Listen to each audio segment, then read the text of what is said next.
Yes, we keep saying it's been a strange year. It was 19th of January when India picked up an ODI victory, and that was their last one in the year 2020. And here it is again in the Australian capital against a very buoyant Australian team who actually were on the verge of victory maybe all of 20 minutes ago. 302 for 5, and Australia finishing with 289 all out in that final over.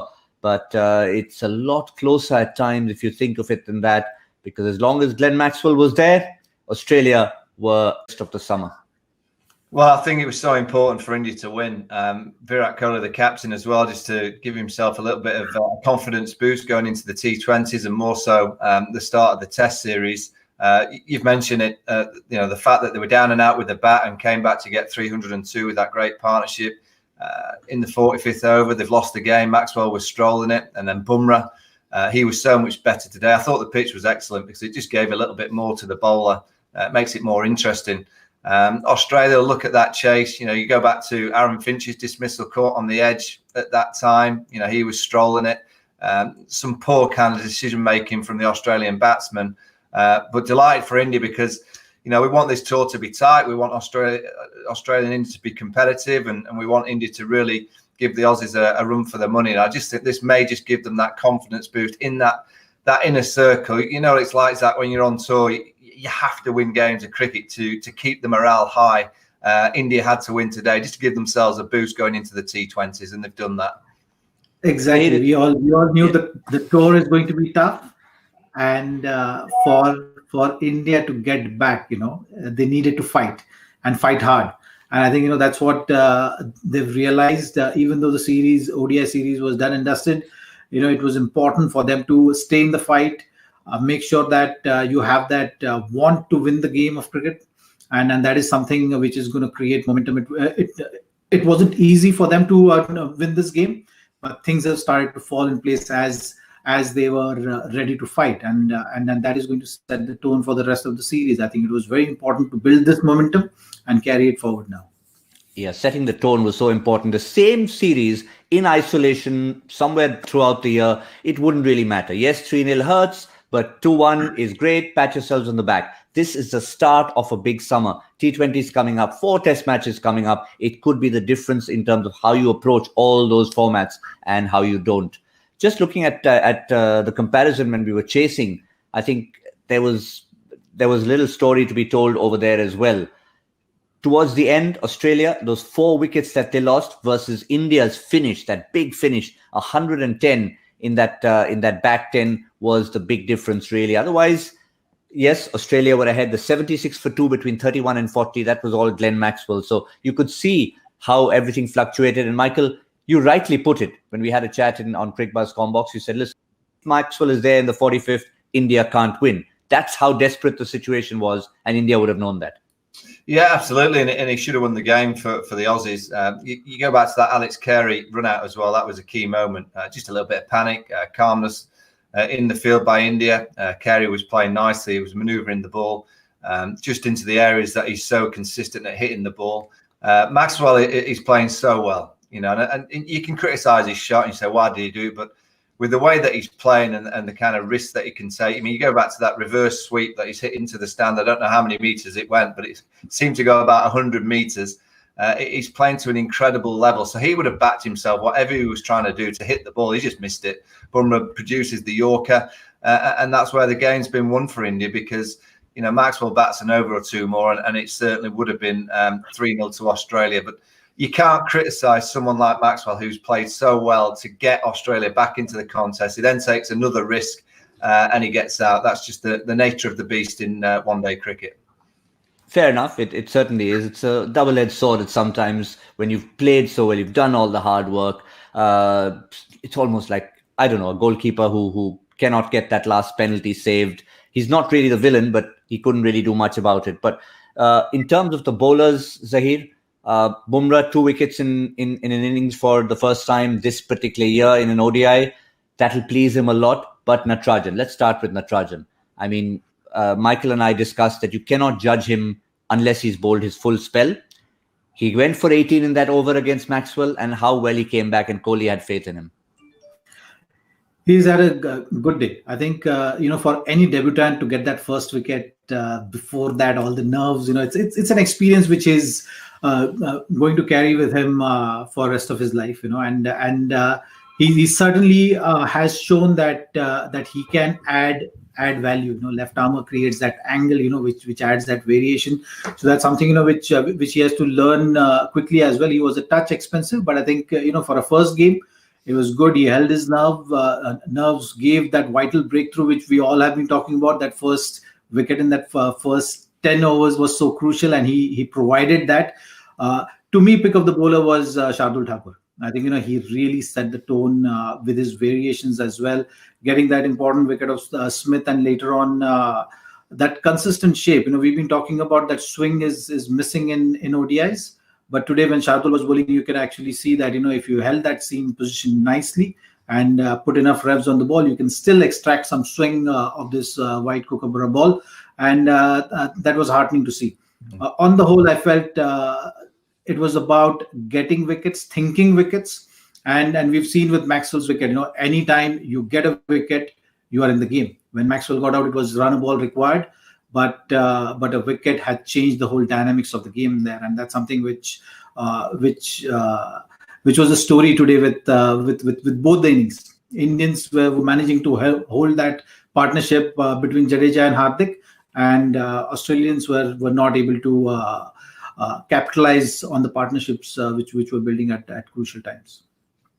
Yeah, I think a key part of Zaheer's analysis there, Michael, was not just getting the wickets. Of course, you want to get wickets, but it's think wickets. And I think that is what India did. And that's what probably led them to dismiss Australia. Yeah. And if you look at it from an Australian perspective, they didn't manage to get rid of one of the bowlers. They couldn't really target one of those 5 bowlers. Virat had a good day out in the outfield because not one of the bowlers got dispatched out the attack where he maybe looked to an over or two from somebody else. The fact that he only had to use 5 bowlers and not one of them went for more than 7 and over, that tells you that it's been a good day for the bowling unit. They just got wickets at key times. That was the key. They always kept on getting that key wicket. When you thought Australia were just going to dominate and go ahead with the game, they kept on picking up those key wickets, whether it was a poor stroke, a run out, another poor stroke, good bowling. It was a good day for Virat in the outfield with his tactics. It was good for the bowlers. And I was delighted that we finally got, out of the 3, a pitch that offered a little bit of a balance between bat and ball. It's such a better contest when we have wickets like we've seen today compared to the wickets that we saw in Sydney. Yeah, and the real big thing is leading into the series. 2016, India won the last of the ODIs before the series, and then obviously did really well in the T20 series. It's so much about the momentum, Zaheer. Even in this match itself, we said the runs that they got towards the end. It's not just about the 300 total. It's about how they got it at the end, how they walked into that dressing room. So it's how they walk into the dressing room in that first T20I will be very different had it been 3-0.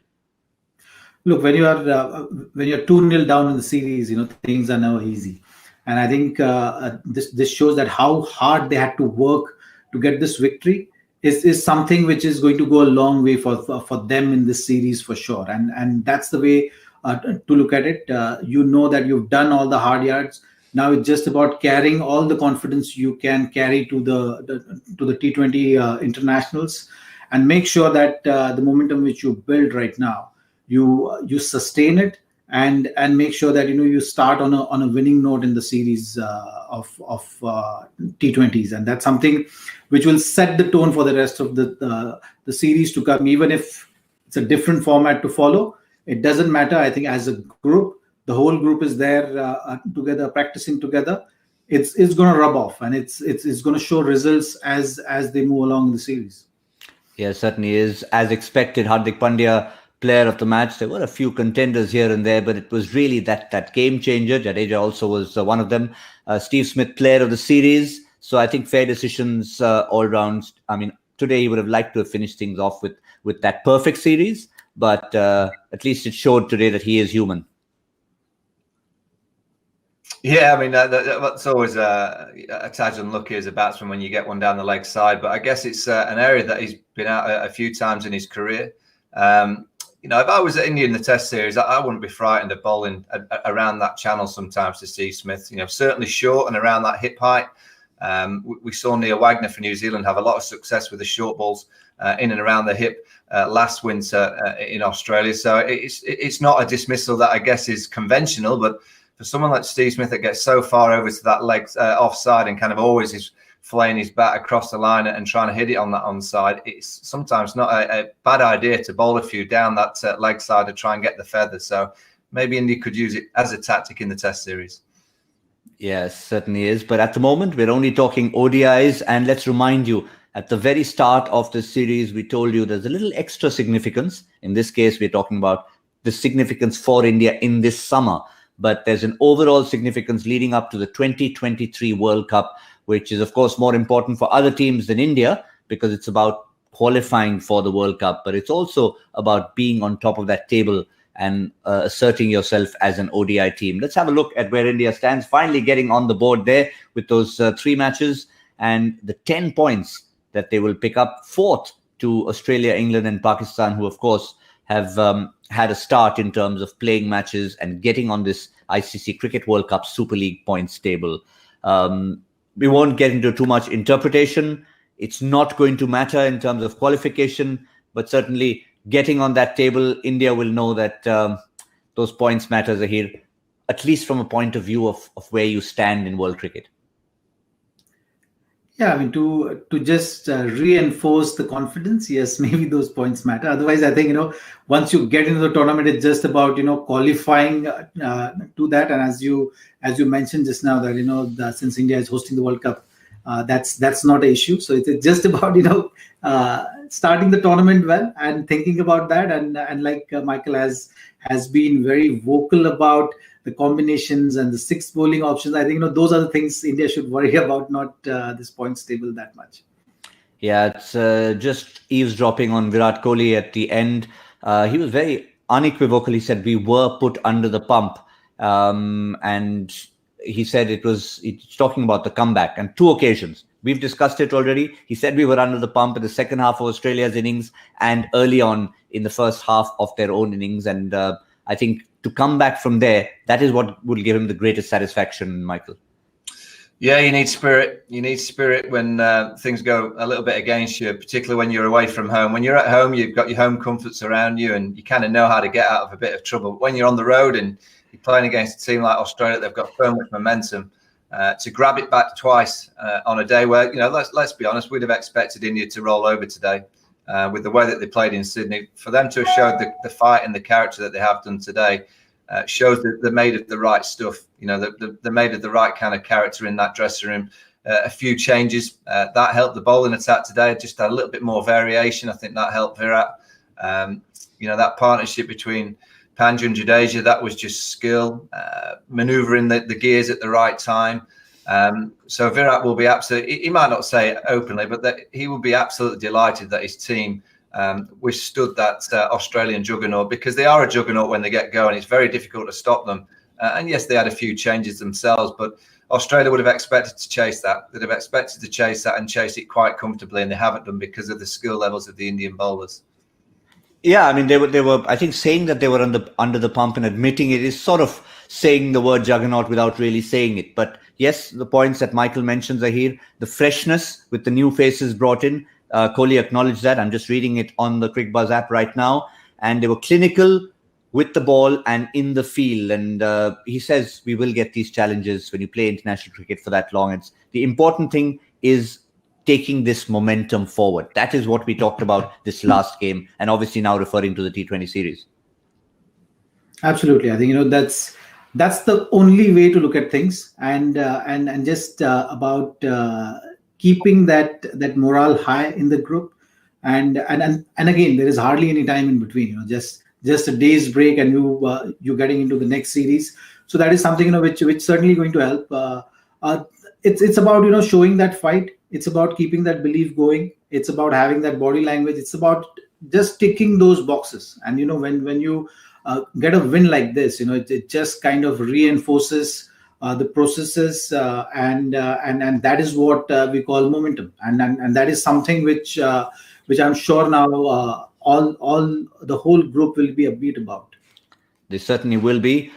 But it really was the perfect team effort that India put together. May not be the ultimate team, as we're going to be looking at right now, which is, of course, the collection of the individuals who scored the most points among all your My 11 Circle teams. This is the My 11 Circle ultimate team of the day. Went through a few late changes, but look at that. Jadeja and Hardik Pandya, the heroes from the first innings with bat in hand, captain and vice-captain. Jadeja sneaking in there with that strike rate of his.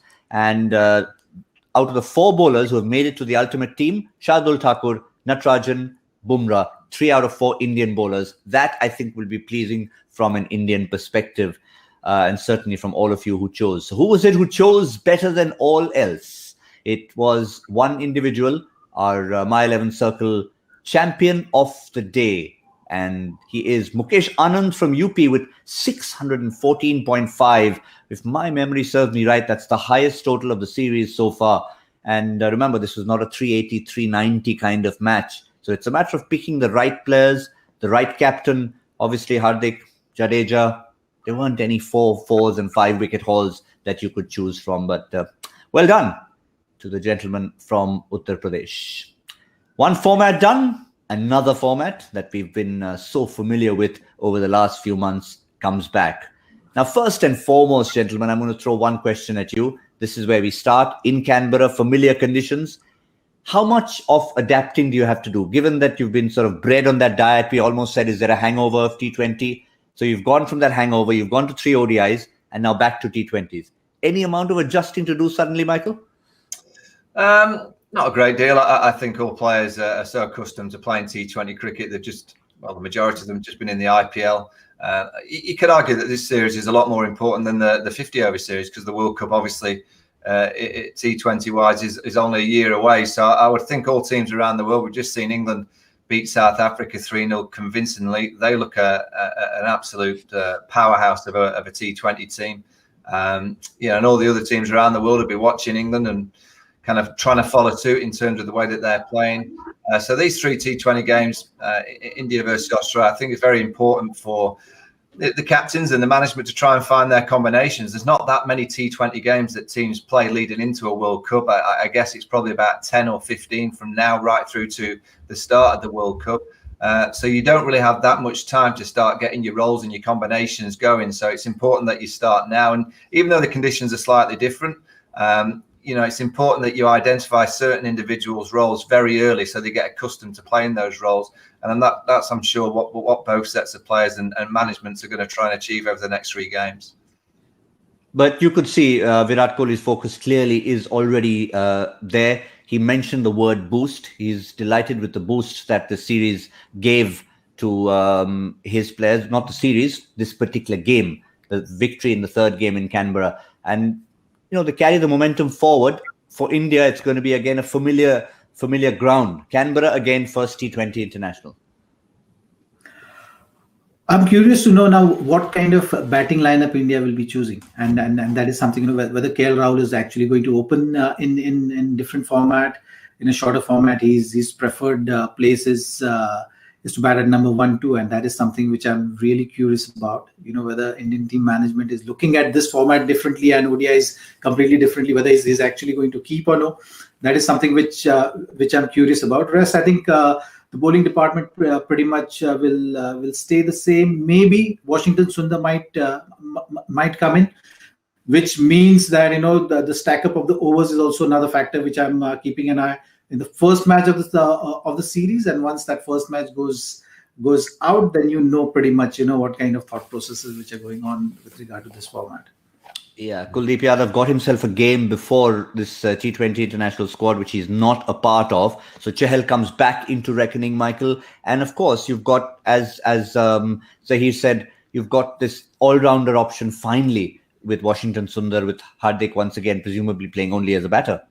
Yeah, I like him, and also he's a good power play bowler. And the more power play bowlers that you can have in T20 cricket, the better. So I would expect Washington to get a game. We'll have to wait and see what batting lineup Virat Kohli decides upon. But both teams are, very, very good T20 teams. And by this time next year, the T20 World Cup, I'm sure both these sides, England and New Zealand, will be the 4 kind of teams that everyone's kind of looking towards. And I've said yesterday, I thought whoever beats England will win the T20 World Cup. I think England are that strong and have got so much power and depth that I do think they are at this stage the standout white ball team. Made the final in the T20 World Cup in India last time, lost to the West Indies. That Carlos Brathwaite last over smacking Ben Stokes to Wall Park. We don't want that to happen again, but I think anyone that beats England will win the T20 World Cup next year. I didn't want to bring that up, Michael. You did it all by yourself. Thank you very much for that. But the other importance of this particular series and any T20 internationals particularly that will be played, yes, it's great to have a tune-up in a franchise format, but to have actually your unit playing together in that format is important. And Zaheer, we don't know in the next 12 months or so how many T20 internationals teams will get. So whatever you get, you need to grab it and use it. Absolutely.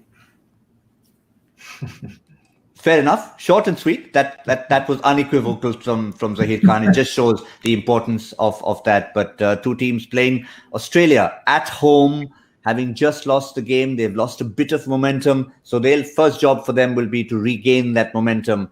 And their squad remains unchanged, except for the fact that you can have Darcy Short, who was included in place of David Warner. They weren't going to stick him in today's game. But you see Darcy Short being drafted into that first T20 international, Mike? No, I don't think so. I don't think they'll throw him straight in there. Matthew Wade might get a chance at the top of the order. They might go with Carey at the top of the order. We'll have to wait and see. But I don't think, particularly against India and the spinners, which they'll use, I don't think Darcy Short will get a game on Friday. Interesting to see Australia's bowling lineup because they've rested a couple of bowlers for the third ODI. So Stark and Cummins, contenders to come back in. And a specialist in a sense, Zaheer, someone like Andrew Tye. Yeah, he's the specialist T20 bowler, so he might get a look in.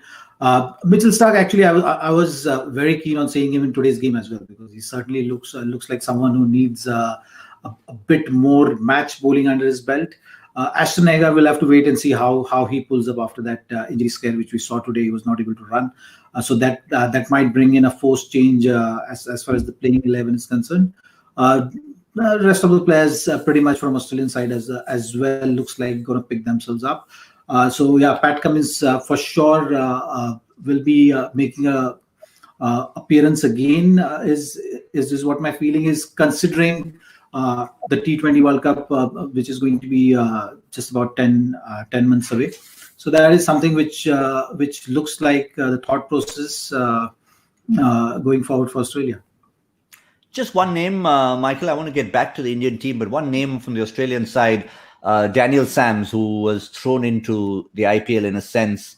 Lot was expected of him. He again is more focused on the shortest format. So would they be including them saying that, okay, Andrew Tye, Daniel Sams, that you are meant for our shortest format? Yeah, particularly Daniel Sams. I mean, Andrew Tye's T20 form's kind of gone a little by the wayside. He had an amazing time of it a year and a half ago. Not had so much of a great time this last 12 months. But Daniel Sams, I mean, we saw him over in the IPL. He's skillful. And the fact that if Mitchell Stark's missed today in a 50-over game with a slight niggle, I can't see how he plays on Friday. So it wouldn't surprise me if they go with Daniel Sams in the Aussie side. Most teams like a left armour. Great angle changes, great variations. You can protect more sides of the ground with left armers, or captains feel that they can. So I think that Daniel Sams has got a great chance of playing on Friday. Zaheer, one last piece of work for you to put you on the spot. We're just trying to, in our heads, come up with the Indian 11, the perfect Indian 11 for 48 hours time. So you were given the job. What would be the 11 that you would pick? And you want me to pick 11 right away? Right away, why not? KL Rahul is going to open with Shikhar Dhawan. Is what I feel Virat Kohli will be sticking to his number. He's not going to leave his number for anyone. So he'll be batting at number 3. Shreyas Iyer will be number 4. At number 5, I'm looking at Manish Pandey, and number 6 will be Hardik, and then Jadeja, maybe Washington Sundar. I'll be tempted to play him for sure, and then the 3 quicks. So Deepak Char comes in, Bumrah for sure, and Shami. Yeah. Okay, so you'd go Shami over Natarajan? Yes, I think he's been pretty consistent with the new ball giving those wickets. Natarajan has done well, but I think Shami is someone, unless they are looking at resting him for the test matches, then it's a different thought process. But if not, then I think he will get a go ahead. Yeah, the other interesting part is there's of course a practice game for the test series that's sort of clashing with this. So in case there are any common factors or common players who they want to prepare for the white flannels, then maybe that they might just lean towards that in terms of personnel with enough players to play. And Natarajan, having, I think, put his hand up and done reasonably well, that might just go in his favor. So that was Zaheer Khan coming up with the 11. We've also, remember, had quite a long time ago, early in the morning, posed a question to you from Joy Bhattacharya. The Joy Factor question for today. Let's remind you what the question was. We got lots and lots of answers coming in on hashtag Cricbuzz Live from you. This was the question. A player who is an IPL captain has played for 2 franchises with the same name in 2 different T20 leagues. Now, that's an interesting one. Therein lies the hint. He played for one in 2012 and the other in 2019.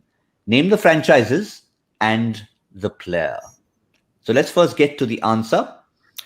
And the answer is the Sydney Sixers and the Sylhet Sixers. Now, if you were one of those who follows the Bangladesh Premier League, then you would have kind of sneaked in there with the Sylhet Sixers. That was the time when he went through the little left hand, right hand controversy, if you were to call it that, which is why it came into focus. And the Sydney Sixers, of course, very, very topical.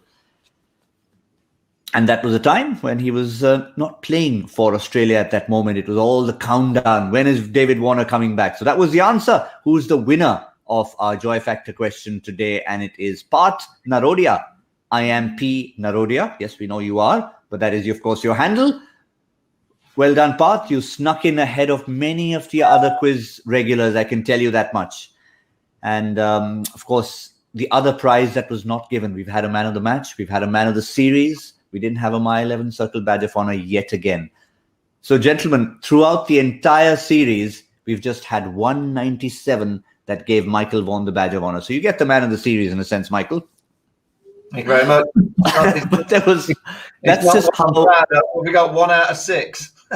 1 out of 6. But I think that pretty much sums up what the series was like. We didn't know what to expect early on. We went sort of with conservative, normal guesses. They've scored 380, 390. And then just when we said, okay, that's the par, that's you laid down the gauntlet. So we'll go 330, 350, 370, 380. And they went 300.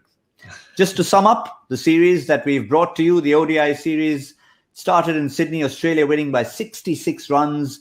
And then came Sydney again. Again, Australia batted first, put on more runs than the first game and won by 51 runs. More than 300 was scored every single time. 6 out of 7 times. India scoring just about over 300 and Australia falling short. 5 out of 6 times, should I say. 5 out of 6 over 300. High scoring ODI series. Australia winning 2-1, but a very important one for Team India. And that's what our discussion has concluded in. Of course, there's no time to lose. Just about less than 48 hours, we are back in action. Different format, different time of day, of course. You know, to get up that early in the morning, whether you're in the UK or in India. 1:10 in the afternoon is when we'll join you, Indian Standard Time. Little better time for you, Michael? Yes, thank you very much. And thank you, Zaheer. We shall see you at 1:10 in the afternoon. And we'll see all of you to see if India can take the momentum to the T20 International Series, of Australia can bounce back again. Lots to chat about. My 11 Circle presents Cricbuzz Live.